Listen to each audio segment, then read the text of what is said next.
Surah Al-Baqarah chapter 2 verse 183, highlights an explanation. The verse reads, Ya Ayyuhalladhina Amanu kutiba, alaykumu lsiyamu kama kutiba, ala laudina min qablikum la'allakum tatakuna. The transliteration is, Ya Ayyuhalladhina Amanu kutiba, alaykumu lsiyamu kama kutiba, ala laudina min qablikum la'allakum tatakun.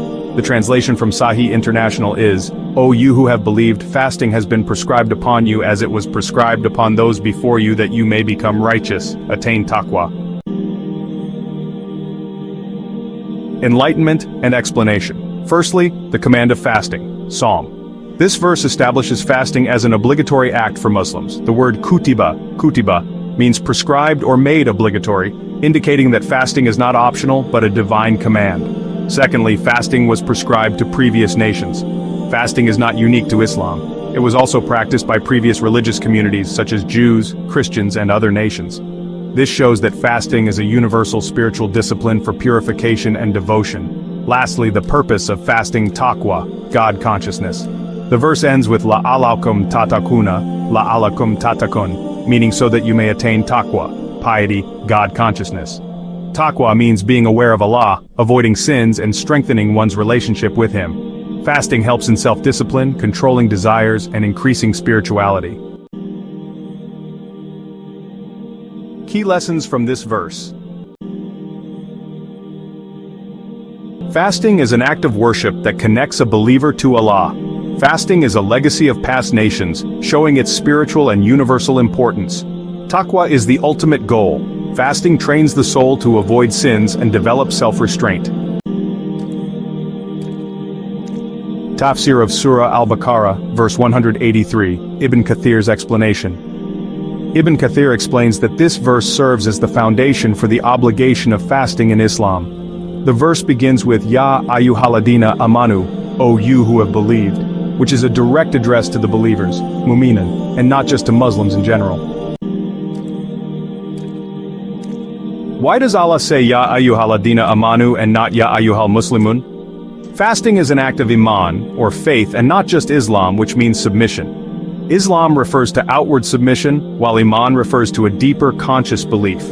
Fasting requires sincerity, devotion, and spiritual consciousness, which are qualities of true believers or mu'minun, not just nominal Muslims. Non-Muslims are not addressed in this obligation. The command of fasting applies only to those who have faith in Allah and His Messenger, peace be upon him. Since non-Muslims do not believe in Islamic laws, they are not obligated in the legal sense, but they will be held accountable in the hereafter for rejecting Islam.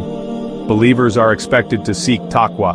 The verse's goal is to develop taqwa, or God consciousness, which is a defining trait of believers. Fasting is an act that purifies the soul, strengthens faith, and brings a person closer to Allah, which is why it is prescribed for believers. Ibn Kathir's commentary on the purpose of fasting explains that fasting is not only about abstaining from food and drink, but it is a spiritual purification that was also prescribed to previous nations. He quotes the Prophet, peace be upon him, who said, fasting is a shield. When one of you fasts, he should avoid indecent speech and fighting. This is found in Sahih al-Bukhari, number 1904, and Muslim number 1151. This shows that fasting trains the soul to be mindful of Allah, avoid sins, and increase good deeds. Do non-Muslims have to fast in this world? Legally in dunya, no, because they are not part of the Islamic legal system. They are first required to accept Islam, after which all obligations like fasting apply to them. However, in the hereafter, yes, because they rejected the message of Islam, they will be held accountable for rejecting Allah's commands, including fasting. Allah says in another verse, Wawelun lil mushrikina laudina la yutuna lazawkata wahum bilakirai hum kafirun. They are and woe to the polytheists, those who do not give zakat and disbelieve in the hereafter. Surah Fusilat 41 verses 6 to 7. This shows that even though zakat is not required from non-Muslims in this world, they will be punished in the hereafter for rejecting it because they rejected Islam. Fasting is commanded only for believers, the mu'minun, because it requires faith and sincerity. Non-Muslims are not expected to fast unless they accept Islam, but they will be accountable on the Day of Judgment for rejecting Allah's commands. The purpose of fasting is to develop taqwa, making it an act of worship reserved for true believers. Yes, in Islamic terminology, Muslim, MSLM, and Mu'min, men, have different levels of meaning. While every Mu'min is a Muslim, not every Muslim is necessarily a Mu'min. Definitions of Muslim and Mu'min. A Muslim, MSLM. A person who has accepted Islam outwardly by saying the Shahada, the testimony of faith. They follow the 5 pillars of Islam, including prayer, fasting, and zakat. However, their faith may still be weak or lack deep conviction in their heart. B Mu'min. A true believer who has firm faith, Iman, in their heart and follows Islam sincerely. A Mu'min not only submits outwardly but also has a deep spiritual connection, sincerity, and conviction in Allah and the unseen, like angels, the hereafter, Qadr, and so on. Their actions are driven by taqwa, God consciousness, not just obligation. Quranic proof that Muslims and Mu'minin are different. A Surah Al-Hujurat, chapter 49, verse 14. Kalati la rabu amana kulam tu minu walakin kulu aslamna walama yadkuli limanu fi kulubikum. The Bedouins say, we have believed. Say, you have not yet believed, but say instead, we have submitted, become Muslims, for faith has not yet entered your hearts. This verse clarifies that Islam, submission, is different from Iman, true faith. Some people enter Islam outwardly Muslims but have not yet reached deep faith.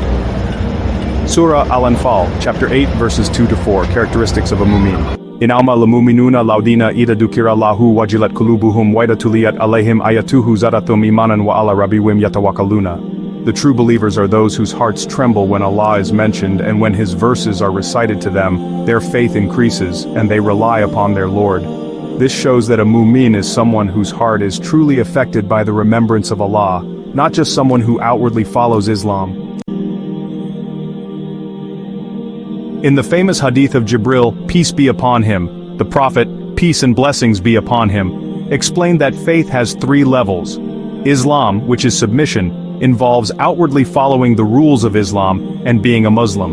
Iman, or faith, means believing deeply in Allah, angels, books, prophets, Qadr, and the hereafter, thus being a Mu'min. Ihsan, which is excellence, is worshipping Allah as if you see Him, representing the highest level of faith.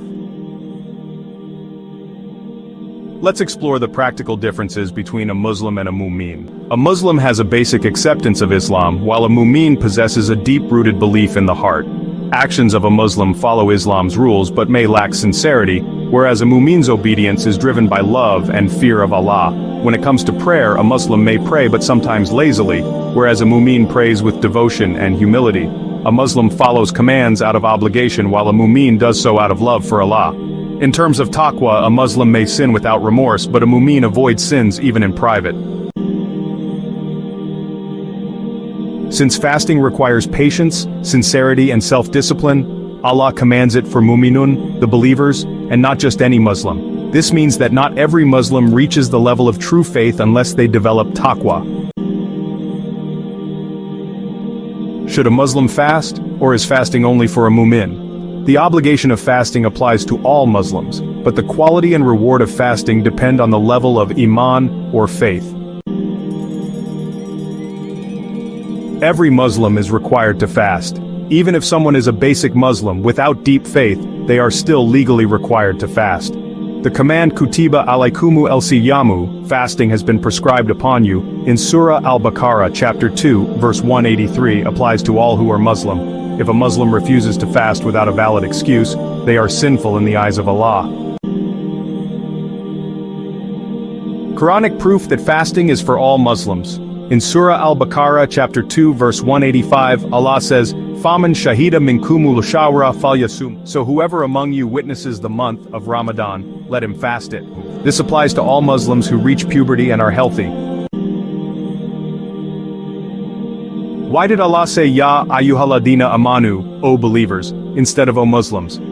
The reason Allah specifically addressed Mu'minun, believers, is to motivate higher faith. Fasting is not just about hunger and thirst, it's about taqwa, or God consciousness. It's also to encourage sincerity. Only true believers, the Mu'minun, will fast with devotion and not just as a duty. And finally, it's to teach that fasting increases Iman. A basic Muslim can become a Mu'min through sincere fasting. What happens if a Muslim fasts without deep faith? The type of person and their fasting type affect the outcome. A basic Muslim who fasts just because it's a rule gets the minimum reward, but not the full spiritual benefit. A weak Muslim, or a hypocrite, who fasts to please people and not Allah gets no reward from Allah. But a true mu'min, a believer who fasts with sincerity and love for Allah, gains taqwa, forgiveness, and closeness to Allah. The Prophet, peace be upon him, said, "Many people fast but gain nothing from their fast except hunger and thirst."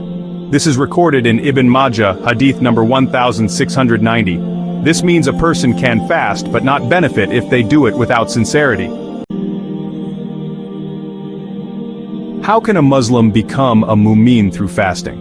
A Muslim who lacks deep faith can use fasting as a way to develop Iman by fasting for Allah alone, not just as a habit but as an act of devotion. By praying and making dua, asking Allah to strengthen their faith. By reading the Quran, as Ramadan is the month of the Quran, as mentioned in Surah Al-Baqarah, verse 185. By avoiding sin, because fasting is not just about food, but controlling the tongue, eyes, and heart. And by thinking about the hereafter, remembering that fasting is a shield against hellfire, as mentioned in Sahih Bukhari, hadith number 1904. Conclusion: should a Muslim fast? Yes, all Muslims are required to fast, but only mu'minin get the full reward and spiritual benefit. Fasting can help transform a Muslim into a true mu'min.